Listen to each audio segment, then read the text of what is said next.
Voilà. On enregistre normalement. Allez, c'est parti. On va tenter. Hein. Alors, de quoi tu veux parler aujourd'hui? Ah, donc toi, direct, tu prends la main sur mon podcast Ouais. et tout. De quoi Ok. tu as envie de parler aujourd'hui? Ok. Je vais quand même un petit peu expliquer le podcast. Ouais, ok, vas-y. Ok. Mais je vais laisser ça, parce qu'il faut que tout le monde entende ce Mais qui se bien passe. sûr. Bienvenue dans le podcast La Chronique. Rejoignez Kathleen et David, un couple d'entrepreneurs passionnés et dotés de pouvoirs magiques.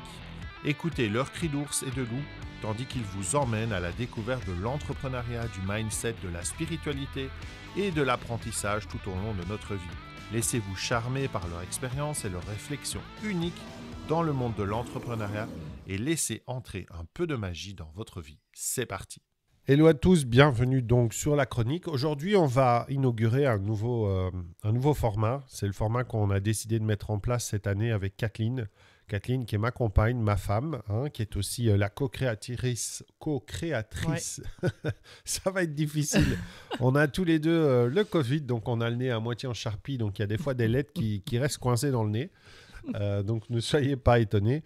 Mais en tout cas, on a décidé de faire un format comme ça où on va aller échanger. On aime bien se charrier l'un l'autre et on a des fois des points de vue différents, pas opposés, mais différents. Ils ont été opposés à un temps, mais maintenant, on a trouvé tout doucement nos points de liaison et on avait envie de vous partager tout ça, en fait, un peu le back-office de Kathleen et David.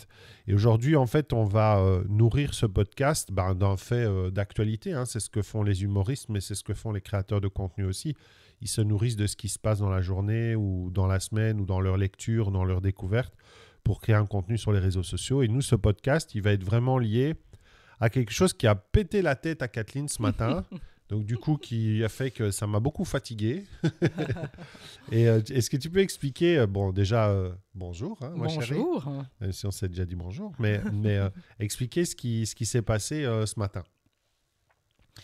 Alors, comme tu disais, on va parler de choses que nous vivons dans notre quotidien et qui est en lien en plus avec ce que nous faisons. Donc, dans le monde de la spiritualité, il y a un monde, c'est vrai, qui m'allume comme un sapin de Noël, comme je dis toujours, parce que là, effectivement, on vient à nouveau mettre la spiritualité dans une espèce de boîte comme ça, où ça doit être d'une telle ou telle manière. Et il y a quelque chose qui vient bien me chauffer, c'est que je suis en fait dans un groupe, simplement, de médiums. Ok, c'est quoi pour toi un médium du coup? Parce qu'on se mette d'accord en faisant court, une définition. En fait, un médium, c'est quelqu'un qui canalise, qui voit des choses, qui entend des choses. C'est surtout un canal qui a des informations que certaines personnes n'ont pas. Et peut-être que même certains médiums aiment aussi parler de l'avenir. Ça aussi, c'est aussi quelque chose qui peut me chauffer aussi. Moi, un petit peu. J'aime bien quand tu me regardes dans les yeux comme ça. Donc effectivement... Donc, ce qui est sympa avec les médiums, c'est qu'aujourd'hui, on doit surtout prendre un petit peu de recul et revenir un peu à l'intérieur de nous et surtout reprendre sa vie en main. Et c'est pour ça qu'on voulait parler de ça aujourd'hui. Ouais, parce que nous, ça nous triture depuis très longtemps, ça. C'est un des points au départ où... moi, dans la définition de médium, il y a aussi des fois, je vais de nouveau faire oui, du mais David, ça très cache, ça très cache. Il y a des perdus de la life, quoi, tu vois, dans la médiumnité. Parce que c'est une discussion que j'avais eue avec Caroline Gauthier à l'époque, il y a quelques temps, que j'avais adoré, où on expliquait pour que cet espace-là arrive dans ton corps, en fait, pour que cette médiumnité, cette intuition, cette capacité soit... arrive chez toi, c'est qu'il faut de l'espace. Oui. Et donc cet espace, il est souvent créé parce qu'il y a un trou en toi, et ce trou peut provenir d'une blessure, d'un décès, de quelque chose de plutôt difficile qui s'est passé à un moment dans la vie et qui a fait qu'il y a un espace qui s'est ouvert et donc il y a quelque chose qui a pu y rentrer. Et avec la sensibilité du moment et tout ça, pour certaines personnes, ça devient une sensibilité à quelque chose de plus invisible. Okay. Et c'est vrai que moi, j'aimais bien cette définition-là. J'aimais bien en tout cas me dire que, attention, face à des médiums, je vais certainement pas moi dire que les gens n'ont pas des capacités. Je ne vais pas parler de dons. Moi, je vais parler de capacités. Je pense que c'est plus simple parce que je pense qu'on les a tous. Oui. Mais j'aime bien l'idée aussi de me dire que toujours avec mon côté, tu sais, très cartésien et très carré, c'est attention à tous ces gens. Ces gens ont aussi des blessures, ces gens sont aussi des humains. C'est des humains. Et donc, il y a interprétation même de ce qu'on reçoit comme information. Tu sais, on l'a vécu il y a quelque temps. On est allé chez un ami dans les Ardennes et on était devant une grange. Et moi, je voyais tout de suite, en fait, quand il a dit que s'était passé quelque chose dans la grange, moi, je voyais un bonhomme en haut à gauche, un peu pendu, avec du vert et du gris. Et j'étais tellement mal à l'aise parce que c'est pas du tout ma... Puis on n'avait pas spécialement envie de parler Et de on ça. n'avait pas envie de parler de ça. Et moi, c'est quelque chose, c'est la première fois que j'en parle, Ouais. voilà, plus ou moins en public, dans un petit podcast où il n'y a pas trop de monde qui le voit. Mais j'étais mal à l'aise avec ça parce que c'est une interprétation d'une image que je vois. Donc, j'aurais pu même dire autre chose. Et toi, en fait, qu'est-ce qui s'est passé et qu'est-ce qui a fait que ça t'a allumé ce matin par rapport justement à ce que tu m'as un peu échangé? Ça ressemble à être une interprétation aussi. Oui. Sans rentrer trop dans Oui. les détails, évidemment. Bon, on va juste sortir le chien qui a décidé de nous casser les pieds maintenant. Tes écouteurs, oui. Donc, je t'écoute. Hein. Alors, la médiumnité aujourd'hui, ce qui est pour moi un petit peu dangereux, c'est qu'on peut mettre trop de pouvoir dans les mains de ce médium. Ce que les gens vont dire sur une situation, surtout quand on n'est pas bien à un moment bien précis, si c'est une situation de cœur ou perso, eh ben, le truc c'est qu'on va aller consulter des médiums et les médiums vont nous donner bien sûr des réponses que très souvent à ce moment-là on va croire comme si c'était la vérité. Ça c'est un petit peu compliqué déjà pour moi dans le sens où aujourd'hui on est responsable de notre vie, on a les choix, on a tout dans nos mains, on a ce pouvoir-là et en consultant des médiums, on peut peut-être à ce moment-là donner ce pouvoir à l'autre, surtout si on suit la voix du médium, même si ça ne nous parle pas. Donc ça devient un peu compliqué, surtout quand chez nous, à l'intérieur de nous, on a déjà les réponses. Okay. Et donc sur ce groupe de médiums que je suis, en fait c'est un groupe à la base pour juste évoluer, pour regarder un peu nos ressentis. Pas être seul, quoi. Oui, pour pas être seul tout simplement. Et là, il y a une nouvelle personne qui rentre dans le groupe des médiums et qui nous demande un ressenti sur sa situation. Et là, elle nous parle de sa situation, que ses guides lui ont dit qu'elle était obligée, quelque part, de suivre les conseils qu'ils allaient lui donner, qu'ils devaient lui faire confiance, parce que si elle ne suivait pas ses conseils, eh bien, il n'allait plus l'aider. Et ses conseils, c'était justement... Des conseils payants? Alors non, ici, dans le cadre de ces...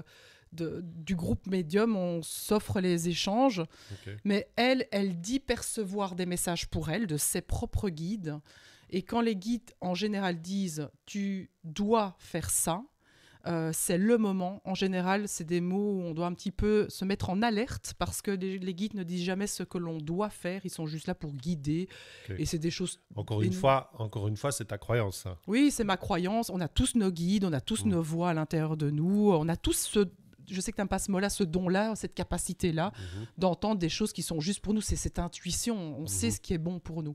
Mais moi, ce qui me vient toujours m'allumer avec ça, c'est que moi, il ne faut pas que j'ai des gens comme ça face à moi, parce que tu sais que ça va partir au bazooka et puis au chalumeau et avec un trou dans la chaux. Je suis totalement opaque à ça, vraiment fermé à ça, parce qu'en fait, c'est une tellement perte de liberté, en fait. C'est que finalement, tu ne décides plus de... Il y a des... Alors, malheureusement, je vais dire plus des femmes. Hein, c'est vrai qu'il y a plus de femmes. Plus souvent dans des histoires de relations amoureuses ou des relations avec l'homme ou de couple, parce qu'il n'y a pas spécialement que femmes et hommes, mais des relations de couple. Et souvent, tu as l'impression qu'on cherche l'information ailleurs, quoi. À l'extérieur, Tu as eu plusieurs femmes qui sont venues chez toi. « Tiens, ça ne se passe pas bien avec mon mari. Qu'est-ce que les guides disent? Qu'est-ce que ceci? Qu'est-ce que ça ?» Et chercher une réponse externe, en fait. Oui. Et comment on peut... Parce que, soyons clairs, ici, on échange sur aucune vérité, en fait. Hein. Ce n'est que... C'est un débat. Hein. C'est un débat, c'est une impression. C'est ta vision de ton expérience basée sur ton expérience. C'est ma vision basée sur mon expérience. Oui. Comme je dis toujours, je sais que je ne sais rien. C'est déjà bien de le savoir. Donc déjà, on n'est pas dans un débat de vérité. Hein. On est dans un débat d'échange de principes et de notions. Mais qu'est-ce qui... En quoi ça t'allume maintenant, en fait, que cette personne dise ça? Parce que foncièrement, ça correspond quand même à des choses que que tu m'as déjà dites, ou voilà, que les guides te donnent des indications et tout ça. Pourquoi ici, elle reçoit une indication? En quoi ça, c'est différent en fait pour toi? C'est différent dans le sens où, où le guide, Bon, je reprends le chien. il n'est pas en train de guider, il est en train de donner carrément des actions à faire, en plus en quelque part disant qu'il y a une espèce de si tu ne me suis pas, ben on sera plus là pour te guider. En général, les guides ne disent jamais ça. C'est des choses vraiment, on est quelque chose de beaucoup plus dans l'amour, quelque chose de beaucoup plus vibrant. Là, en fait, il ne guide pas, il ne dicte pas. Parce qu'ici, c'est vraiment, on dicte des choses à faire. C'est nous qui avons ce choix encore de faire nos actions, en fait. Il n'y a pas de guide qui va nous dire, tu dois faire ça, si tu ne le fais pas, quelque chose va s'abattre sur toi. Ça, c'est que des choses qui viennent de notre mental, ça vient de l'humain, de chez nous, en fait, pleinement. Et les guides, ils sont juste là pour nous guider, donner des phrases, donner des mots, prendre cette voie-là ou l'autre voie. C'est pas non plus quelque chose... Ça, c'est l'humain qui met encore beaucoup trop de mental. Il va me dire ça, me donner la voie, me donner le chemin. Il n'y a pas réellement non plus un chemin, il y a plusieurs chemins et tout est juste en fait pour soi. Donc ce qui vient m'allumer vraiment à ce moment-là, c'est quand elle dit... elle va mettre en fait toute la responsabilité sur les guides. C'est les guides qui l'ont dit, donc je dois le faire. Okay. Et c'est une histoire de faire un enfant avec un homme qui est peut-être pas consentant, qui a peut-être pas spécialement envie d'avoir un enfant, il ne le sait peut-être même pas. Et ça, c'est une relation qui se passe très très mal. Et donc là, c'est quelque part, dit ouais, mais c'est les guides qui l'ont dit, donc je peux le faire. Non, tu reprends ta responsabilité chez toi. Tu as le choix de le faire. C'est un choix. Tu es responsable de ça. Et pour ça, il y a quand même quelque chose à porter. On ne fait pas les choses sans avoir non plus... Ça fait un peu penser à ceux qui n'ont pas vu. Je vous encourage vraiment à aller voir parce qu'il n'y a pas de hasard. Moi, je pense à Manifest, à la série sur Netflix. On est quand même avec, sans faire de spoiler, mais avec Angelina, je sais pas, Angela, là, celle qui pense être l'élu de Dieu et qui devient une bombe humaine en fait, parce que dirigée par une interprétation des signes, une interprétation elle de pense ce avoir qu'elle ce vit. pouvoir-là. Elle pense avoir un pouvoir qui vient de Dieu et qui fait que... Et alors on tombe chez les psychopathes, quoi. Ça devient dingue. Est-ce que tu en as déjà... t'as déjà rencontré comme ça des gens... alors peut-être pas dans ce groupe-là, parce que majoritairement les gens sont plutôt bien... ça c'est juste un cas... bien ancrés. Ici c'est un sujet en fait. C'est parce que dès que ça touche à de l'émotionnel, on devient irrationnel en fait. Et on essaye... c'est humain, il n'y a rien de grave. C'est pas un jugement, c'est vraiment avoir prendre de la hauteur par rapport à ce qui peut nous arriver dans notre vie, et que nous aussi, c'est juste se dire... La prochaine fois que tu as des conseils, aller voir des médiums, c'est pas quelque chose à ne... tu l'as fait. Moi, je l'ai fait aussi. On l'a fait 2-3 fois. Voilà, pour aller voir. Maintenant, c'est simplement prendre de la hauteur par rapport à ça et se dire, c'est une version de l'histoire. Après, moi, c'est toujours à l'instant T. Moi, après, j'en fais ce que je veux et c'est à moi à choisir qu'est-ce que je vais faire comme choix pour la suite, en fait. C'est toujours super intéressant parce que quand tu regardes les films de science-fiction, maintenant, je pense à Doctor Strange, à l'histoire où il y a lignes du temps, avec les lignes du temps qui bougent, des points clés qui ouvrent à gauche, à droite. Mais on est quand même là-dedans, en fait. C'est vrai que, sincèrement, moi, ce qui m'intéresse quand je tire une carte ou quand éventuellement... j'ai été tout de suite une fois chez un médium, mais quand j'ai été, c'était par curiosité, voir ce qu'il allait me donner. C'est vrai qu'il m'a donné des informations assez troublantes, plutôt sur l'histoire, plutôt sur le passé. C'était assez troublant, c'est vrai. Nous-mêmes, on a vécu une situation un peu complexe il y a très longtemps, où toi, tu as vécu en direct une connexion avec un décès dans l'au-delà. Et moi-même, quelques années plus tard, j'ai fait un exercice où je me suis retrouvé en fait avoir le même défunt, alors qu'on n'en avait jamais parlé. Avec la même forme. La même forme,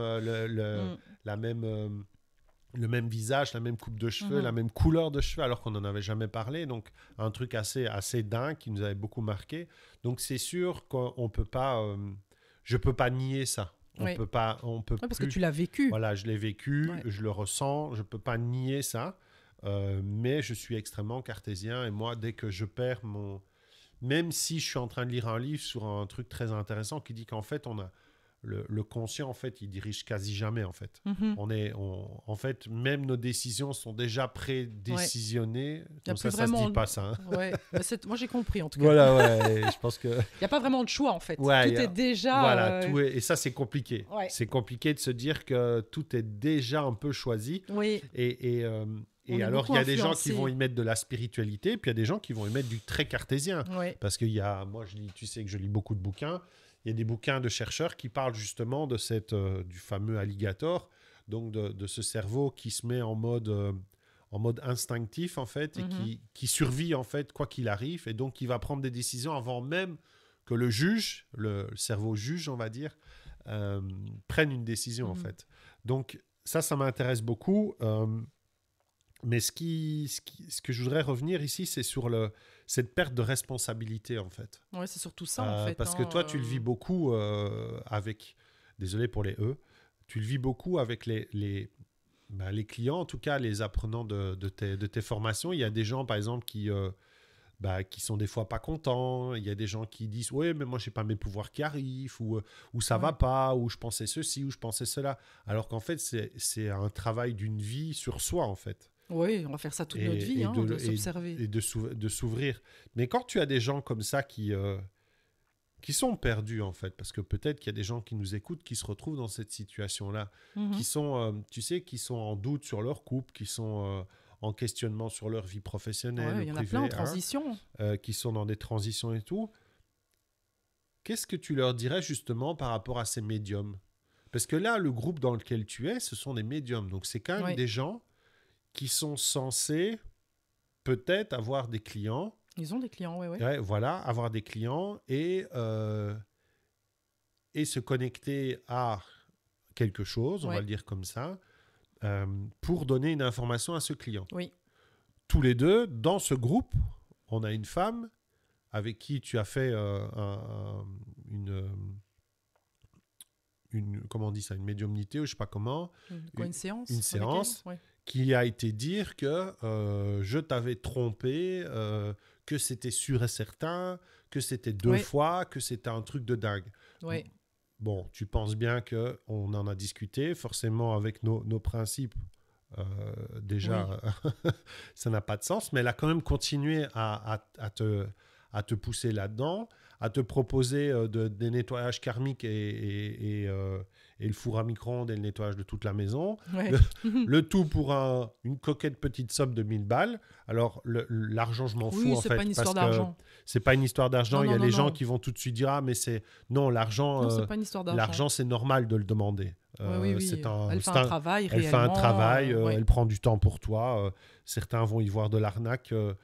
C'est sûr que là, moi, j'y vois de l'arnaque sur celle-là, en tout cas, parce que dans le dialogue qu'elle avait, voilà, c'est ça. Dans le dialogue qu'elle avait, elle prenait le pouvoir, en fait. Et c'est quoi le point, en fait? C'est ça que tu viens de le donner. Okay. La réponse, elle est là. C'est quand la personne en face vous donne des réponses du type « Je sais que c'est comme ça, j'ai la vérité. Si tu fais pas ça, il va t'arriver ça. » Fouiller, quoi. Voilà. Tu dois faire ça. Moi, je sais. Parce que quelqu'un qui prend le pouvoir, elle a effectivement des capacités. Je ne suis pas en train de juger. C'est juste qu'à ce moment-là, elle prend un espèce de pouvoir sur moi.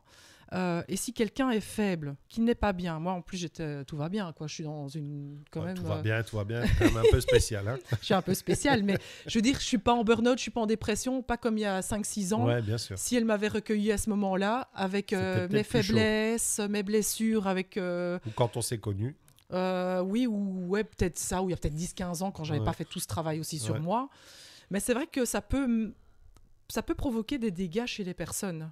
Surtout qu'elle a des mots qui font peur. On parle quand même de l'ombre, elle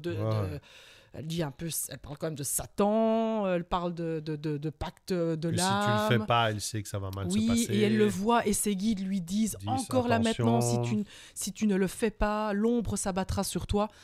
Dites-vous que ça, les guides ne parlent pas comme ça. Là, clairement, c'est elle qui parle à travers son prisme et à travers ses blessures, c'est son côté humain. Elle ne parle pas de la médiumnité. La médiumnité, en tout cas pour moi, c'est quelque chose de très lumineux, c'est quelque chose de très beau. Et puis, c'est pas avec des grandes phrases ils vont pas nous dicter la voix non plus. En fait, c'est pas ça. C'est pas du tout ça, en tout cas de ce que moi je vis aujourd'hui dans mes dans mes captations, c'est quelque chose de beaucoup plus light que ça. Et surtout qu'aujourd'hui, je me dis, surtout qu'on a ce pouvoir-là en nous de trouver nos réponses, même quand parfois on n'est pas toujours bien. C'est vrai que c'est pas le moment idéal d'aller plonger en soi et qu'on veut aller à l'extérieur, je comprends bien. Mais si des personnes vous disent attention, fais gaffe, tu as des entités collées à toi, il va t'arriver plein de choses, si je ne te fais pas ce nettoyage-là, tu vas mal terminer, c'est pas juste. Il y a quelque chose, d'ailleurs on peut le sentir dans son corps, ça vient un peu cristalliser, contracter. Si on s'écoute un peu, c'est pas juste pour nous ce genre de message-là. Donc là, par contre, fuyez, comme tu dis. Ouais. On prend notre pouvoir, quelque part, on sent que la personne, elle a un impact sur nous, en plus. Ça fait peur. En général, ça, c'est mauvais signe. Donc là, dans ce cadre-là, effectivement, je ne juge pas cette personne-là. Je crois qu'elle ne le perçoit pas. Je me suis permise de lui dire des choses. Ça dérange ou pas, mais en tout cas, là, pour moi, elle a dépassé une certaine limite. Ouais. Et j'ai de la chance que je suis bien, j'ai une belle posture, que je peux vraiment voir que là, ça vibre pas. T'as surtout eu de la chance qu'on n'était pas face à elle quand elle l'a dit, parce que là, je l'aurais... Oui, je t'en ai parlé parce que justement, je n'ai aucun tête, doute là-dessus. Mm-hmm. Après, elle l'appuie, parce que moi, bien sûr, je la remets en doute là-dessus. Et là, c'est même, compliqué. on a été plus loin, parce que pour dire que c'était pas une histoire de peur, de mon ego ou de trucs de con, mais on a même été plus loin. On a même dit... Voilà, ce que vous entendez, c'est une grue. Hein. Donc, il ne faut pas s'inquiéter chez nous. Je suis pas sûr qu'ils l'entendent. Non, ils l'entendent pas, tant mieux. Mais on a même été plus loin. On a dit, oui, c'est peut-être possible.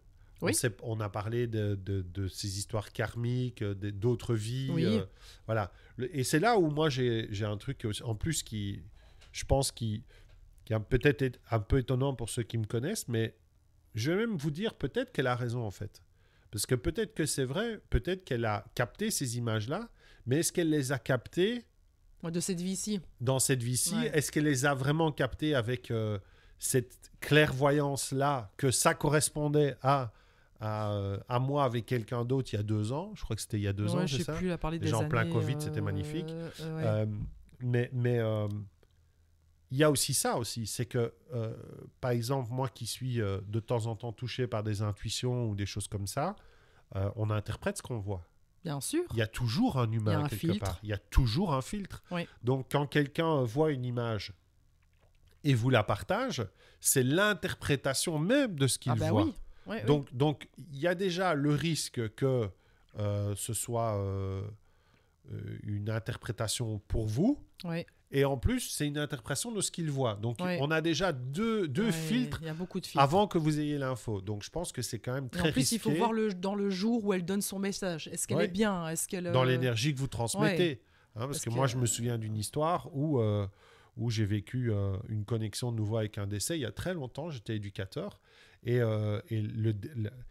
la personne qui était en contact avec nous était la femme du responsable de mon centre qui était décédée à la naissance de la fille. Mm-hmm. Donc, je te dis du lourd, du très lourd.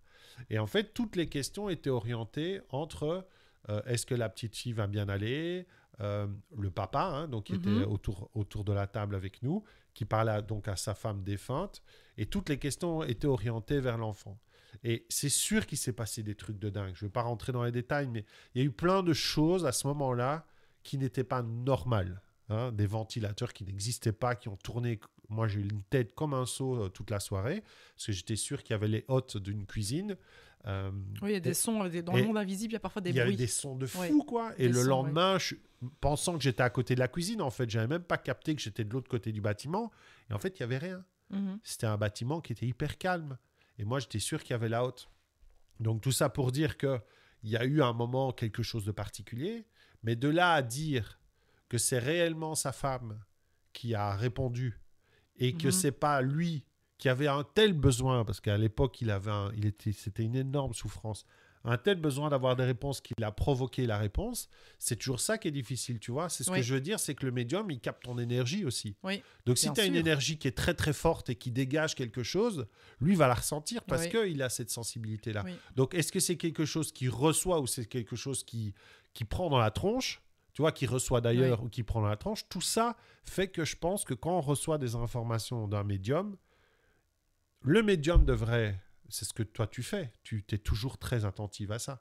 Tu en parles par exemple, si tu vois des trucs du futur, t'en parles pas parce que voilà, tu laisses la personne faire son chemin et tu lui poses des questions et tu l'orientes plus.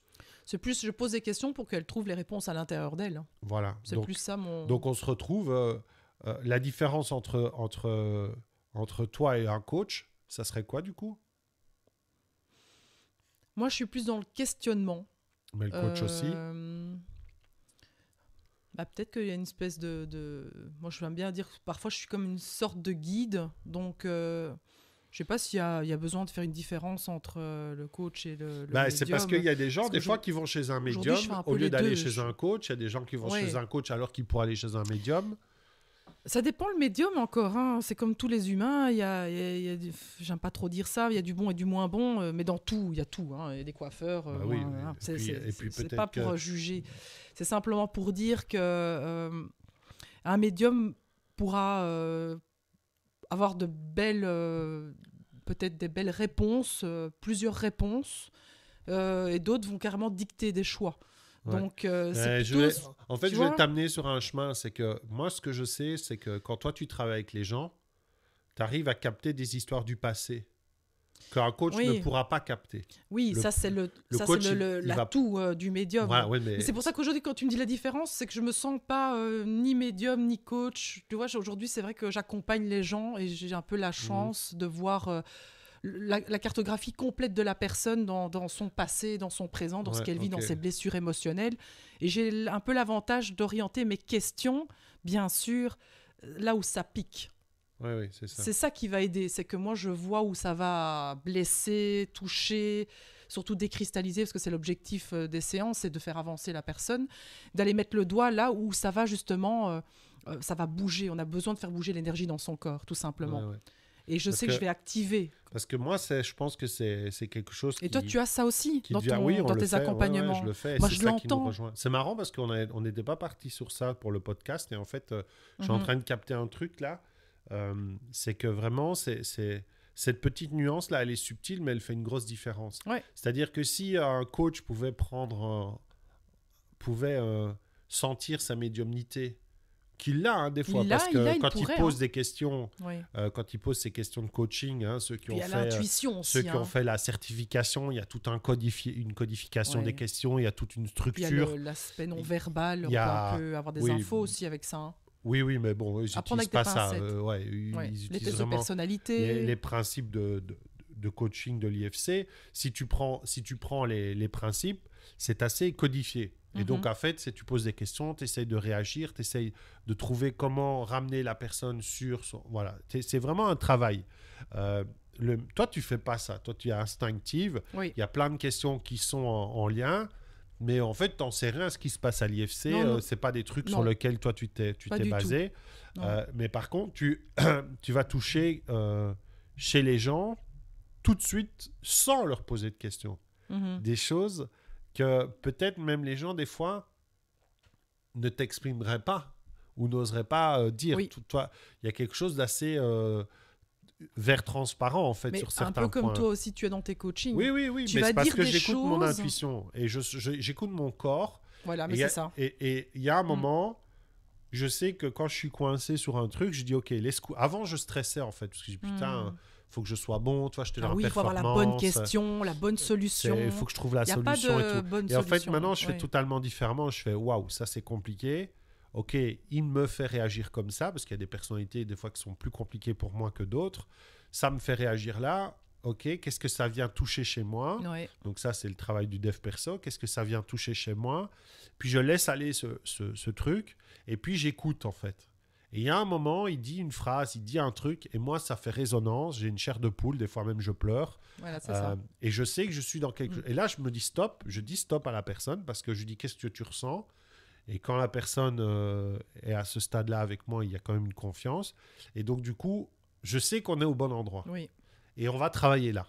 OK ? Et bon, moi, c'est lié évidemment aux compétences et à la construction de programmes en ligne et enfin de programmes tout court. Toi, c'est plus sur le développement de la personne. Moi, c'est plus sur l'être et disons qu'on va révéler les talents de l'être et toi, tu vas venir les mettre dans la matière, dans le faire. Oui, c'est vrai qu'on a ce truc en lien. Ce qui m'intéresse pour clôturer, parce qu'on a 28 minutes, donc on est bien. Très bien. Hein. Oui. Pour clôturer, c'est comment on choisit un médium et comment on fait pour choisir un médium et ou un coach. Ah. C'est des grosses questions, ça. Hein. Déjà, choisir un médium, moi, j'irais m'amuser. En fait, aujourd'hui, quand on va... Enfin, c'est vrai qu'on n'a pas été souvent voir des médiums, peut-être sur les doigts de la main. Mais moi, quand on me dit « Ah, t'as été voir telle personne ?» et je me dis « Ah ouais, je dirais bien, tiens, pour rigoler. » Chose que j'ai faite il n'y a pas très longtemps près de la maison, là où j'ai été voir, je ne sais pas si c'était une médium, mais en tout cas, elle captait des choses. Ouais. J'ai vraiment été dans l'esprit de me dire « Allez, je vais m'amuser. Je le fais vraiment pour rigoler. » C'est la curiosité, soyons très, très clairs. Ouais. Parce que moi, je ne veux pas avoir mon futur, ce n'est pas l'objectif. Voilà, déjà, donc, quelque part, je me détache. Il n'y a pas d'attente et je ne vais surtout pas m'attacher à ce qu'elle va me dire. Je vais juste prendre ce qui m'intéresse. Ouais, c'est tout. Déjà, ça, on peut aller s'amuser, comme ça, on ne se met pas trop de pression. Vrai. Et disons qu'au niveau de ce que tu dis, les coachs médiums, on ne sait pas comment encore très bien les appeler. Pour moi, c'est le futur, c'est d'aller vers des personnes qui ont cette possibilité-là, justement, de pouvoir capter la personne dans toute ses corps, comme je dirais, parce qu'il y a plusieurs corps. Enfin bon, là, on va un petit peu plus dans le côté un peu invisible. Disons qu'il y a la capacité de lire en elle, profondément, et en même temps qu'ils savent accompagner la personne avec une posture juste. Parce que ça, c'est quand même le coach, c'est de ne pas être touché émotionnellement. Et justement, quand tu dis « Qu'est-ce qu'elle vient révéler chez moi ? Qu'est-ce qu'elle vient toucher ?» Ben, je mets ça sur le côté, je sais que je vais aller travailler ça après. D'avoir quelqu'un vraiment qui n'est pas là pour donner dictée, donner les réponses justes, il n'y a pas de réponse juste, qui est surtout là pour accompagner sur ce chemin. Mais un peu, tu sais, c'est comme ce mur où on a, les gens te demandent un peu les réponses aux questions, et tu dis non, j'ai pas les réponses, je vais juste te poser les justes questions pour que tu trouves tes réponses à l'intérieur de toi. C'est juste qu'on va trouver les bonnes questions. D'ailleurs, ça crée souvent des frustrations, ça. Oui, mais c'est bien de remettre la responsabilité chez l'autre. Tu es responsable. Tu as ce pouvoir personnel en toi, je vais te montrer comment l'avoir. Donc, c'est un peu ce mur et on donne les outils, les justes outils pour l'abattre quelque part. Donc, c'est pas d'aller casser le mur avec la personne, c'est de l'aider, l'accompagner là-dedans pour qu'elle soit autonome. Ne plus avoir besoin d'avoir des gens qui te disent comment faire, quoi faire, qu'est-ce qui est juste pour moi. Ouais, c'est vrai qu'on a des personnes autour de nous qui se font vite à avoir besoin de systématiquement avoir une réponse de quelqu'un d'autre en fait, pour prendre leurs décisions. Ils n'ont pas la capacité de prendre leurs décisions tout seuls. Et des fois, ils te disent que c'est juste... Il faut savoir, c'est que quoi qu'il arrive, à partir du moment où tu vas voir quelqu'un qui potentiellement a des dons, potentiellement a la capacité de voir des choses, a une certaine lucidité, ça va t'influencer. Tu vois, ça va t'influencer. C'est pour ça qu'on fait très attention à sa posture. Donc moi, je pense que pour revenir à la question de comment choisir... moi, de mon côté, déjà, un médium qui te donne le chemin, qui te dit clairement ce qu'il faut faire et tout, pour moi, c'est Courage Fillon. Hein, parce que, médium, chaman, guérisseur, il y en a plein. Mis à part certains guides très spirituels et qui t'amènent dans des directions qui sont très sages, mais dans la médiumnité classique, on va dire du tout un chacun, quand tu vas chercher, il y a de tout. Et toi, tu as vécu des gens hyper malhonnêtes comme des gens merveilleux. C'était des cadeaux. Il y avait des cadeaux dans tous les cas, mais tu as réussi à ne pas te laisser trop influencer, quoique au départ, ça au a départ, été plus ça compliqué, challenge, parce qu'on ne comprend pas. On croit que dans ce milieu-là, tout est lumière et puis on se dit, blabla. C'est ça, hein, si l'information vient des guides, limite vient de Dieu. Oui, c'est ça. Tu vois, elle a l'information, elle entend les choses justes. Si je ne fais pas ça, je vais en enfer. Quoi. On a quand même toujours cette éducation judéo-chrétienne qui est là derrière et qui vient toucher à ça, même si on dit ne pas y croire, ça fait partie du jeu. Et par contre, moi, je pense qu'il y a un avenir pour ces coachs médium, je ne sais pas comment on appelle ça, mais en tout cas les coachs connectés, qui eux, iraient quand même chercher cette part d'eux, cette sensibilité-là, cette connexion. Je pense qu'il y en a plein qui le font, mais ils vont aller dire que c'est leur intuition ou que c'est une technique de neuro-coaching. Il y en a qui l'ont. Hein. Toutes les conneries en neuro, parce qu'on en entend beaucoup des conneries en neuro, mais bientôt, il y aura du neuromédium. Voilà, c'est ça. On va créer du neuromédium. Neuromédium coaching. Voilà, un truc dans le genre. On va inventer un nouveau produit. Ouais. Mais voilà, moi, c'est important, je trouvais, de faire la part des choses en partant de l'histoire de ce matin, qui vient en fait d'une personne qui est blessée, qui a probablement des dons de médiumnité, en tout cas qui a des capacités, on va le dire comme ça, J'aime pas l'histoire du don. C'est comme si ça venait de Oui, c'est parce que tu y mets une définition, j'y mets une peut-être définition un peu trop magique. Ouais, voilà. Ben non, Ouais. c'est justement, je ne veux pas qu'on la mette. Ouais. C'est pour ça que je trouve que le C'est mot pour ça que tu veux pas don, l'utiliser. voilà, ouais. Mhm. Parce que le don Pour de moi, Dieu, c'est un talent. tu vois, le Ah don oui, de moi, je suis Dieu, pas là-dedans. tu vois. Ouais. Et donc ça, c'est Moi, dangereux, c'est un je talent, trouve. si tu veux, une capacité. Voilà, une capacité. Mhm. Quand c'est quelque chose qu'on a et qu'on peut développer, Oui. ou pas, mais qu'on a. Et en fait, cette personne, en fait, ce qu'elle me renvoyait ce matin, c'est qu'en fait, cette personne va aider d'autres personnes dans leur questionnement, alors qu'elle-même n'est pas OK avec sa propre guidance. Oui. Et donc, comment est-ce qu'elle peut donner une information à des gens en sachant qu'elle se pense être presque... comment on dit ça ? Tu vois, presque... comme si elle n'existait plus, en fait. Tout dépend de quelqu'un d'autre, en fait. Mhm. Hein, on l'a eu il y a pas tellement longtemps, des gens qui décident de prendre une décision professionnelle parce que leur médium leur a dit que c'était une mauvaise personne. Mais what the fuck, quoi. C'est pas comme ça que ça marche. Ça marche pas comme ça, quoi. Tu prends une décision parce que toi-même, tu le ressens. Elle vient de l'intérieur, Tu prends des informations externes, mais tes informations externes, tu sais qu'elles vont t'influencer. Tu peux pas y échapper. Ça peut t'aider. Mais tu as choisi de les prendre. Mais tu prends la décision en disant, je suis responsable de ce choix, quoi. Et dès que tu as un médium qui veut t'engager dans une direction et tu sens que tu te sens en fait obligé d'aller dans cette direction, t'es piégé dans une voie. Faut fuir, quoi. Là, pour moi, c'est le signal qu'il est temps à ce moment-là de ne plus écouter, que ça ne vibre pas juste, tout simplement. Après, chacun fait ce qu'il veut, mais c'est juste pour être à l'aise de se dire, en fait, c'est pas très grave si un jour vous êtes en contact avec un médium un peu spécial, on va dire ça comme ça. C'est simplement de se dire, ok, ça résonne pas, j'écoute pas, et c'est pas très grave en soi. Après, vous quittez la séance et vous dites que plus jamais vous ne reviendrez. Et à l'inverse aussi. C'est pas grave, c'est un cadeau. Et à l'inverse, des fois, les médiums peuvent vous dire des choses qui vous touchent tellement que vous êtes en rébellion et que vous dites ça ne vous plaît pas, et alors que peut-être c'est là où il faut aller. Hein, mais donc la petite graine, elle est plantée quelque part. Si même dans quelques années, ça résonne en vous, vous allez vous dire « Ah, c'est vrai que cette médium m'avait dit ça à ce moment-là. » Ça peut être dans les deux sens, mais quelque part, en soi, il n'y a rien de mal à ça, disons. Ouais. Bon, il y a une phrase qui me vient pour clôturer. C'est « Reprenons notre pouvoir intérieur. » Hein ? On s'arrête là-dessus ? On s'arrête là-dessus. En tout cas, merci. N'hésitez pas à faire un petit commentaire sur les réseaux sociaux de Kathleen, sur les miens, en dessous des posts qui parlent du podcast. N'oubliez pas non plus de mettre 5 étoiles à la chronique sur apple.com si vous êtes sur Apple. Si vous voulez mettre 4 étoiles, ça ne m'intéresse pas. Je ne veux que 5.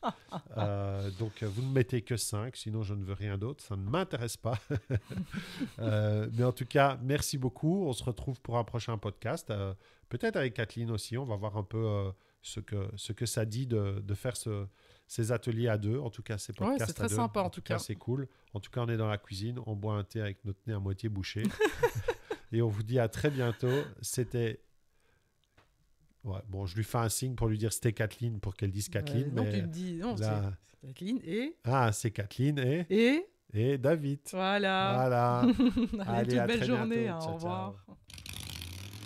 Et voilà, j'espère que ça vous a plu. C'était donc David et Kathleen et David. Nous allons faire quotidiennement, toutes les semaines, un podcast que nous enregistrons le dimanche et qui passe la semaine suivante. Donc, je vous attends très nombreux et très nombreuses sur ce podcast. Je vous dis à très bientôt. Ciao, ciao.